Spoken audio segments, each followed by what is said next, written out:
Muchas gracias. Pues seguimos con la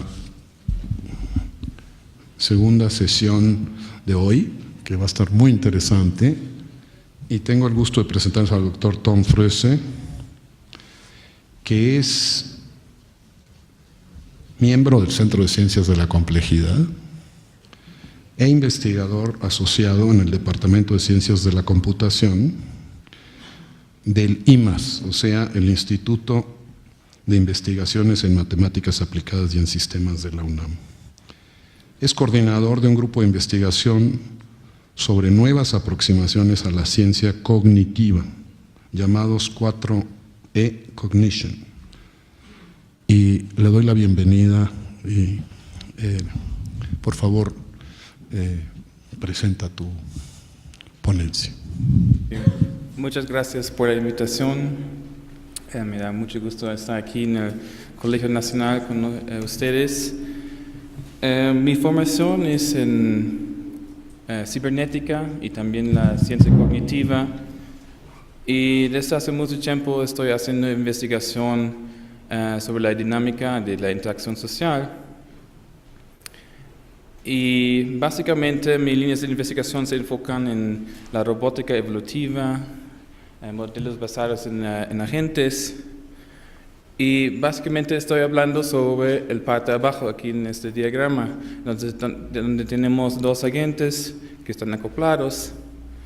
Surge un proceso de interacción y aquí ya podemos hacer mucho trabajo de la vista de la complejidad, porque en la ciencia cognitiva actualmente todavía no es muy aceptado que aquí se puede descubrir propiedades que no se pueden reducir a los agentes como individuos, pero que tienen su propio nivel de análisis. Pero a través de los años me di cuenta que no se acaba aquí la historia, pero tenemos que tomar en cuenta otro nivel de análisis que es aún más lento, que son los procesos culturales. Entonces, una razón para venir a México hace más que 4 años ahora es exactamente estudiar este nivel aquí. Y tenemos un ejemplo muy interesante aquí, cerca de la Ciudad de México, que es Teotihuacán. ¿Por qué Teotihuacán? Pues es la ciudad urbana más temprana, más grande de todas las Américas, y la tenemos aquí muy cerca de nosotros. Entonces es como un laboratorio para estudiar el proceso de surgimiento de la civilización aquí en las Américas. Probablemente han escuchado sobre las excavaciones recientes. Estamos aquí en esta foto encima de la pirámide de la Luna. Aquí vemos la pirámide del Sol, y hacia atrás aquí es el templo de la serpiente emplumada, y estaban excavando un túnel, ¿no? Encontraron enfrente de esta plataforma una apertura y excavaron así abajo de esta apertura, y aquí atrás es la pirámide, y encontraron muchas cosas. Fue muy exitoso, ¿no? Por ejemplo, aquí vemos muchos caracoles, otros tipos de ofrenda. Y regresando un momento, aquí al final del túnel vemos unos cuartos. Entonces, lo que llamó la atención de las noticias es que quizás aquí vamos a encontrar por fin el gobernador supremo de Teotihuacán, ¿no? La persona encima de toda esta ciudad. Pero ¿qué encontraron? Probablemente no han escuchado esta noticia porque, bueno, no hubo esqueletos. En lugar de eso hubo estas figuras, pero eso no es raro en Teotihuacán, porque no tenemos precedentes de tumbas reales. En lugar de eso tenemos un enfoque sobre el arte de la fertilidad. Aquí tenemos una pareja mirando hacia las estrellas. Entonces la pregunta surge, ¿qué tipo de gobierno hubo en Teotihuacán, ¿no? ¿Por qué no podemos encontrar los líderes? Bueno, hay dos aproximaciones. La aproximación clásica es aquí al lado izquierdo, debemos encontrar una jerarquía, ¿sí? Porque tenemos arquitectura monumental, tenemos regularidad en la planeación de la ciudad, la orientación. Sí hay evidencia un poco de la guerra, del sacrificio, hay un poco de inegalidad. Pero al mismo tiempo tenemos otros hechos que nos confunden, ¿no? Porque no hay tumbas reales, representaciones reales, no hay escritura, palacios en el sentido como en Egipto o Mesopotamia. Y a pesar de sí que encontramos este tipo de arquitectura y escritura en otras culturas al mismo tiempo, como los maya y los zapotec.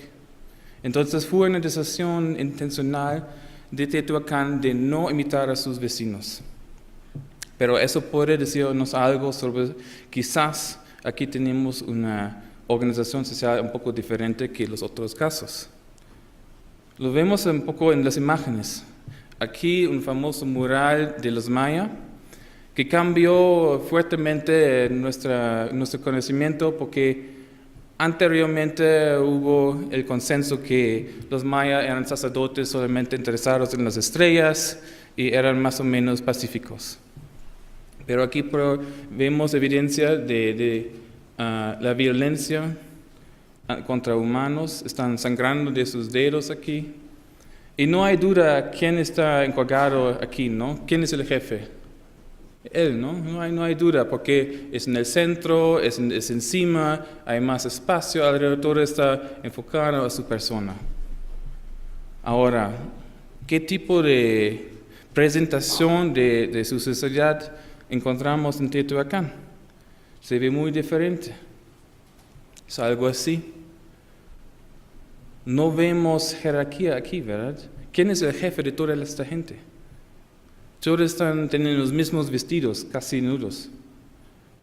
¿Sí? Están jugando con bolas, están mirando a las flores.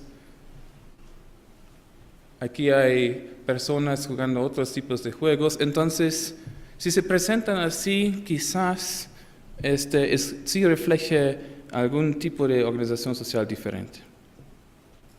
Pero tenemos un reto conceptual, porque según los arqueólogos no es posible que no hubo una jerarquía social, porque si no hubo eso, ¿cómo es posible que que gestionaron esta ciudad tan grande por tanto tiempo, no tan exitosamente? Entonces, pero quizás solamente nos falta la imaginación, ¿verdad? Porque incluso los arqueólogos dicen, como con todos los aspectos de la arqueología, nuestras interpretaciones del pasado, de la complejidad del pasado, solamente son tan buenas como nuestras herramientas conceptuales del presente. ¿Sí? Entonces, nuestra idea fue llevar unos conceptos de la complejidad y de la computación para ampliar nuestra imaginación sobre qué puede ser el cogobierno o el gobierno de Teotihuacán. Entonces, ¿cómo empezamos? Bueno, primero hay que definir la topología de la red del gobierno. Nos enfocamos a los que se llaman conjuntos de 3 templos. Aquí vemos unos ejemplos junto a la Avenida de los Muertos, Calle de los Muertos. Y ya muchos arqueólogos dicen que probablemente estas son las sedes de los gobiernos de los barrios, ¿no? Es como el medio nivel del gobierno. Y revisamos todo el mapa de Teotihuacán para encontrar estos conjuntos de 3 templos. Por cierto, esto es toda la ciudad de Teotihuacán. Normalmente, como turistas, solamente vemos un poquito parte aquí en medio, donde están las 3 pirámides. 1, 2,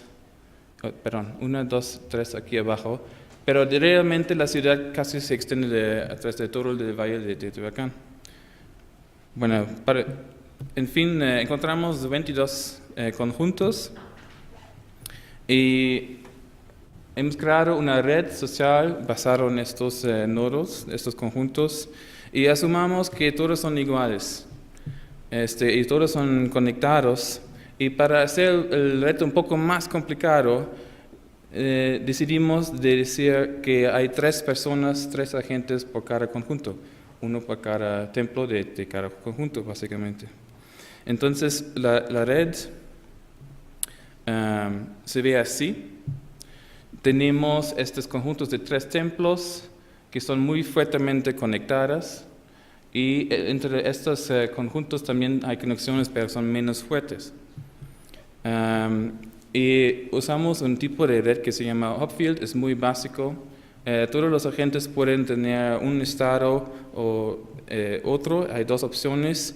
Lo representamos con -1, pero puede significar como te dar algo o recibo algo, voy a comprar algo o vender algo, ¿no? Son estas decisiones binarias. Y esa es la topología. Hay un montón de relaciones entre los agentes, hay más que 4,000, y todos pueden ser en conflicto o pueden ser de cooperación. ¿Cómo funciona el sistema? Bueno, asumamos el peor de los casos, básicamente, que todos los agentes en esta red solamente se comporten para aumentar su propio bien, ¿sí? Entonces, en términos de comportamiento, pueden cambiar su estado entre las 2 opciones según lo que todos sus vecinos hacen. Y aquí en la ecuación vemos algo muy sencillo. Estamos multiplicando un estado del mismo agente con sus vecinos, y aquí es el peso de la relación entre los 2.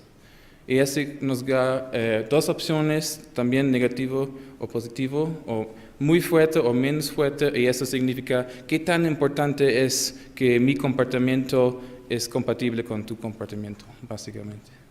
Y sumamos sobre todas las relaciones, y eso nos da un valor de utilidad de un agente. También pueden cambiar su red de conexiones. Entonces pueden aumentar o bajar el peso de las relaciones entre sus vecinos, y también lo hacen básicamente en una manera egoísta. Si yo cambio mi relación contigo en una manera que aumenta esta utilidad, lo voy a hacer. Si no, lo deja, o también puedo disminuir la influencia contigo si siempre estamos en conflicto, por ejemplo. Bueno, entonces hay estos 2 mecanismos, el cambio del comportamiento y aprendizaje, ¿no? El cambio de las conexiones, algo muy sencillo. ¿Cómo lo podemos imaginar? Bueno, para repetir, es una vista muy pesimista del ser humano, pero por lo menos no hay mágica, ¿no? No estamos poniendo la fuente de cooperación ya en nuestro modelo, ¿no? Para empezar. En términos de sistemas dinámicos, podemos imaginar que el cambio de comportamiento es un tipo de subir a montañas. Aquí tenemos un ejemplo de un estado de utilidad, y queremos llegar al punto más alto, y cada vez cuando un agente actualiza su comportamiento, el sistema sube un poco en ese espacio, ¿sí? Y hay diferentes montañas, y la montaña más alta es en donde tenemos la más cooperación entre la gente. Pero hay varias, entonces no es tan fácil encontrarlas. Y, por ejemplo, si empezamos nuestro sistema en una esquina arriba aquí, vamos a subir a esta montaña aquí, pero nunca vamos a lograr al punto óptimo, porque no podemos cruzar la barranca aquí. Solamente hay camino hacia arriba. Y el segundo comportamiento, aprendizaje, básicamente el efecto es si llegamos a múltiples puntos aquí en el medio del espacio, y cuando estamos en un punto y aplicamos el aprendizaje, lo que hace es hace el atractor, la montaña un poco más grande. Entonces aquí abajo vemos que aún es más fácil encontrar el óptimo, porque en cualquier lugar donde empecemos el sistema siempre va así hacia arriba, en punto óptimo. Entonces, Eso es básicamente el mecanismo del modelo. Lo empezamos. Aquí vemos la utilidad, la suma de todas de los agentes. Aquí son las actualizaciones de los comportamientos de los agentes y como esperado, la utilidad sube, pero lo que vemos es nunca alcanza el óptimo. Sí, falta bastante, aunque hay variables aquí, nunca alcanza esto y de una manera en este modelo entonces da razón a los arqueólogos que sí hay un problema aquí, ¿no? La acción colectiva no es tan fácil. No podemos lograr el óptimo si todos solamente se comportan egoístamente. Si tomamos todos estos puntos convergentes al final, podemos extender la simulación hacia cientos de convergencias, entonces, ¿no? Subidas, y siempre todavía no hay una solución aquí. Entonces, ¿cómo podemos asegurar una cooperación global que asegura el óptimo? Una idea que surge de la arqueología es que el ritual de la comunidad nos puede dar una fuerza unificadora que puede asegurar esta cooperación. Entonces, nos basamos en el antropólogo Victor Turner, que tiene la idea que de una manera el ritual es la antiestructura. Es lo contrario de la estructura de nuestra vida cotidiana y puede tomar formas arbitrarias.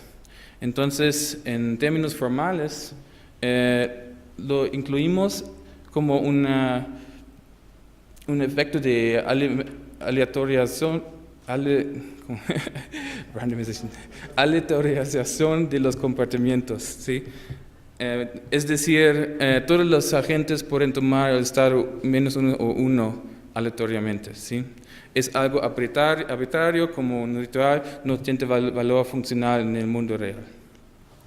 Pues por supuesto es simplístico, pero otra vez no estamos poniendo la cooperación en el modelo. Entonces, para resumir, tenemos 3 escalas de tiempo. Tenemos los cambios del estado de la red, que es la escala más rápida. Tenemos los cambios en las conexiones en la red a través del aprendizaje. Y ahora tenemos también esta antiestructura que básicamente tiene el efecto que a veces el sistema puede subir a otra montaña, ¿sí? Porque el sistema empieza en otro lugar en su espacio de estados, eso significa que hay la posibilidad de subir a otra montaña. Con estas 3 escalas de tiempo que encontramos, para recordar, eso fue el modelo original, y ahora lo que vemos es eso. Después de más o menos 50, digamos, interrupciones del ritual de la comunidad, el sistema siempre encuentra el óptimo global, espontáneamente, ¿no? A pesar de ninguno de los agentes sabe cuál es el óptimo, a pesar de no hay ninguna representación cuál es el óptimo, tampoco nosotros sabemos cuál es el óptimo, ¿sí? Pero el sistema se puede auto-optimizar sus conexiones para asegurar que siempre llega al óptimo global. Entonces, con este modelo estamos proponiendo que quizás en Tetucán no fue necesario que tenían una jerarquía centralizada, sí tenían rituales de la comunidad en grande escala y también otra condición, con menos independencia entre los diferentes grupos en la ciudad, ¿no? Porque como dije, lo tomamos como iguales, todos los nodos son iguales. Entonces, estas 2 condiciones de los rituales de la comunidad y también de una baja independencia potencialmente están, ¿no?, verificables por la arqueología y la historia de arte. Y de hecho, sí hay evidencia para decir que hubo este tipo de ritual en Tetuacán. Aquí vemos una copia de un mural de un conjunto que se llama Atetelco. y vemos unos personajes con vasijas y están, ¿no? Digamos, están diciendo salud, ¿no? Aquí. Y como vemos que el historiador de arte Paulini dice que es una fiesta basada en pulque. Bueno, lo vemos en otra parte del mural porque ya están en el piso quejándose, ¿no? Por los dolores de su cabeza. Y también tienen aquí sus tamales en caso que tienen hambre. Y no es algo coincidental que es pulque. ¿Por qué? Porque lo más extremo, los rituales, lo más nos empujan afuera de nuestro estado normal, lo más probable es que la red encuentra un atractor, una montaña nueva que no hubo visitado antes. Y eso da más oportunidad a la red de aprender algo nuevo sobre su espacio de estados. Básicamente ese es el modelo, ¿no? de Turkán, en donde mostramos que sí puede ser que hubo un co-gobierno sin un líder central, y eso es consistente que no podemos encontrar ninguna evidencia para un lineaje real. Y ahora estamos continuando esta investigación, por ejemplo, en términos de la topología. La doctora Linda Manzanilla tiene la idea que la ciudad fue dividida en 4 distritos, entonces eso podemos también incluir en nuestro modelo, por ejemplo, en términos de los enlaces entre los diferentes conjuntos de los distritos, en donde tienen enlaces más fuertes dentro de un distrito que con los otros distritos. Y si lo hacemos eso, aquí en la izquierda vemos los resultados originales a nivel de los barrios. A la derecha vemos ya los distritos con un nivel de independencia baja y más o menos es igual. Entonces sí podemos superar un poco de divisiones en la ciudad, pero ¿qué tal si subimos estas divisiones? Sí, aquí en la derecha el mecanismo sí pierde su potencia y vemos que después de la optimización, ¿no? Los barras rojos, sí hay una variabilidad muy grande y el medio es mucho más bajo que antes. Entonces, sí, eso nos da una explicación posible por la caída de la ciudad. Si suben estas independencias, si suben distritos, puede ser que este mecanismo de autooptimización ya no sirve, ¿verdad? Pero ¿qué tal si cambiamos la topología un poco? Podemos recuperar la cooperación. Y una idea de la doctora es que estos 4 distritos quizás tenían 4 líderes, entonces quizás hubo un gobierno de 4 co-gobernantes encima de la red de los gobernantes del barrio. Y si introducimos este nivel, aquí a la derecha, estamos recuperando otra vez la capacidad de cooperación a niveles casi optimales en la ciudad. Pero hay una cosa importante aquí, que es el peso de estos 4 gobernantes hacia las personas en sus distritos son mucho más altos por un factor de 10 que los otros pesos.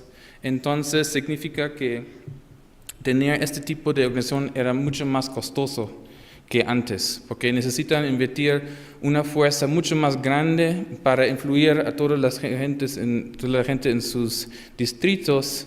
Entonces eso no se puede mantener, por ejemplo, en periodos de sequía o algo así. Entonces la red, como una red jerárquica, horizontal, es mucho más robusta, y cuando introducimos un poco más como la pirámide social, un nivel jerárquico en el modelo, es menos robusta a este tipo de perturbaciones.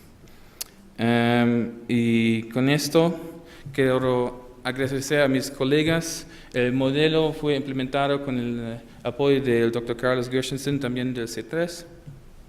y estamos colaborando con la doctora Linda Manzanilla. Tenemos el apoyo de 2 proyectos y el modelo original fue publicado aquí en este artículo aquí y es disponible gratis en línea, y con esto les agradezco mucho su atención.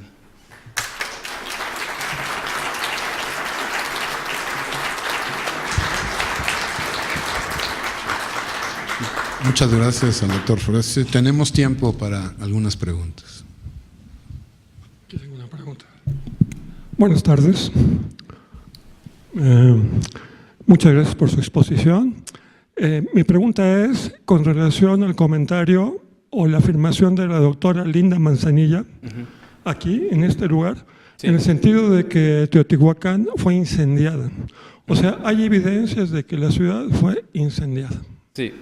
Eso por un lado, y el otro aspecto es que cuando los mexicas en su peregrinación pasaron por Teotihuacán, la ciudad estaba completamente abandonada. No había absolutamente nadie viviendo ahí. Entonces, ¿cómo entra en su modelo el hecho de que Teotihuacán fue incendiada? ¿Por qué y por quién? ¿Y cómo se puede abandonar una ciudad al 100%, como fue el caso de esta ciudad, habiendo tenido la actividad que tuvo por tanto tiempo? Muchas gracias. Sí, al respecto de la segunda pregunta, yo creo que de hecho sí hubo una ocupación más o menos continua hasta la llegada de los españoles casi. Entonces sí vemos en la arqueología, en las diferentes etapas, que hubo una ocupación después de este incendio. Hubo ocupación por las aztecas mismas también en pequeños lugares, pero cierto, no fue como una ciudad viva, fueron viviendo en unos conjuntos quizás. Pero al respecto del fuego en la calle de los Muertos, bueno, hay diferentes teorías, pero lo que llama la atención que es básicamente enfocado a estructuras públicas en el centro de la ciudad. Entonces puede ser que fue una revuelta, una revolución hacia el gobierno, por ejemplo. No tenemos evidencia que fue un golpe de estado de otro lugar. Puede ser que hubo un conjunto de condiciones, pero sí es algo interesante que necesitamos estudiar más. Puede ser también que sí, también sin destruir la ciudad, antes hubo unos como rituales de la renovación que también incluyen la destrucción de ciertos ídolos o también la construcción de nuevas etapas de edificios, de las pirámides. Entonces también hay la posibilidad que fue un ritual así, pero nunca volvieron a reconstruir después. Pero eso no sabemos bien. Pero nuestro modelo puede darnos unas ideas sobre por qué quizás faltó la estabilidad de la ciudad a los finales de su vida. Y son 2 cosas. Una es, quizás hubo más divisiones en la ciudad. Y sí hay evidencia para eso. Por ejemplo, los conjuntos tenían menos acceso, el acceso fue restringido en los tiempos más tardes de la ciudad. Y la otra explicación puede ser que tener un cogobierno encima fue mucho más complicado, mucho más costoso, y no aguantaban la gente que tenían este tipo de gobierno encima después de cientos de años de tener un cogobierno mucho más horizontal. Sí. Mi pregunta, a ver si entendí bien, el papel del ritual en la redistribución de los intereses que tienden a perseguirse para optimizar la utilidad personal, es que el ritual de alguna manera redistribuye aleatoriamente a la población en este mapa. Correcto. ¿Por qué el ritual? ¿Por qué no entiendo cuál es el papel del ritual en esta redistribución social. Esa es una. La segunda, más cortita probablemente, sí. Una hipótesis plausible sería que la decadencia de Teotihuacán fue una intención de estas redes de gobernantes de organizarse mejor, y eso fue lo que impidió que se optimizara. Sí, no permitían el poder, sí. Esas son. Sí, claro. Y tenemos evidencia respecto a la segunda pregunta, que por ejemplo,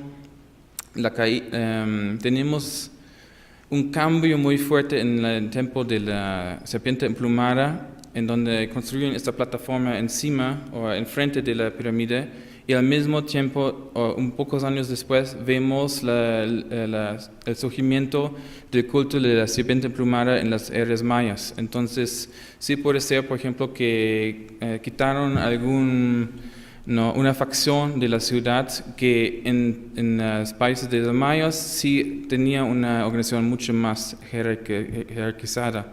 Entonces, sí, eso puede ser un ejemplo que al final fue generalizada a toda la ciudad. En términos del ritual, bueno, es solamente un mecanismo que nos da este tipo de redistribución, pero pueden ser otros factores, por ejemplo, ciclos de la temporada, ¿no?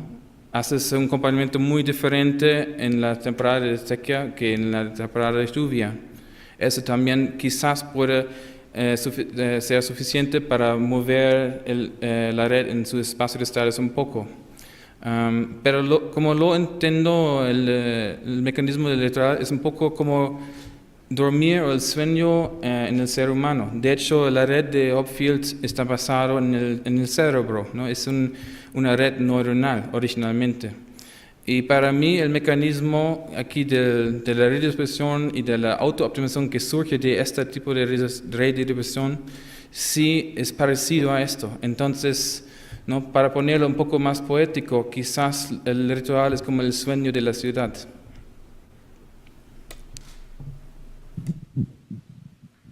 Sí, mi pregunta es si han aplicado este modelo a otras ciudades o a otras sociedades que sí se sepa que sean jerárquicas, y pues para ver si falla el modelo o sale algo parecido.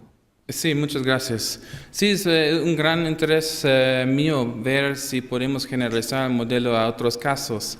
De hecho, cuando estoy platicando con los arqueólogos, yo veo como una gran falta de interés de una manera de ejemplos típicos en donde no tenemos lineajes reales, en donde no tenemos tumbas con oro y donde no tenemos escrituras, porque es muy difícil hacer arqueología en ese tipo de sitio.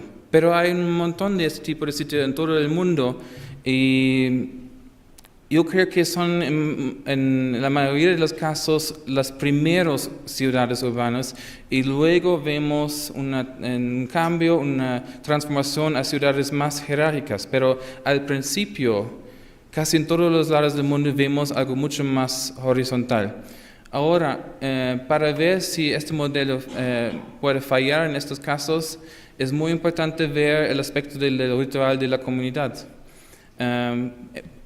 Particularmente queremos ver que los rituales son de una manera extrema, no suficiente decir, ok, los domingos no voy a trabajar, ¿no? Eso no es suficiente para ponerte en un estado completamente diferente y el sistema sigue funcionando igual. Entonces eso pone condiciones muy fuertes que podemos usar para rechazar el modelo o no verificar el modelo. Y como yo veo el asunto, por ejemplo, en Sudamérica, es igual como te digo, no usaron pulque, pero tenían bebidas hechas de maíz, por ejemplo. Tuvieron muchas plantas sagradas que también cambiaron su mente. Y estas plantas en el principio eran muy asociadas a estas grandes ciudades. De hecho, tienen redes de intercambio solamente para atraer estas sustancias a sus ciudades. Entonces, este modelo nos permite entender por qué, ¿no? Por qué hubo ciudades de tan gran tamaño en donde estos rituales que de una vista moderna, psicológica, psiquiátrica, se ven muy mal adaptados, ¿no? pero en su contexto tenían un papel muy importante. Muy bien, pues le agradecemos de nuevo al doctor Fresi.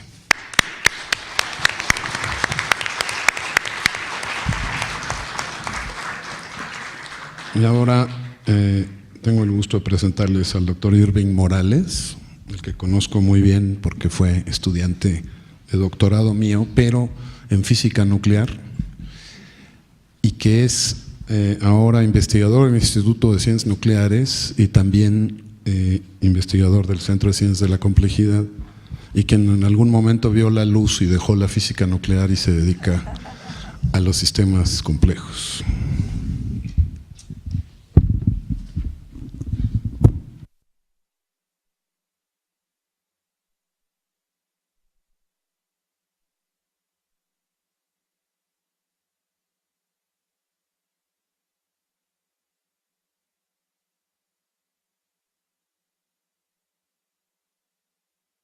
¿Sí?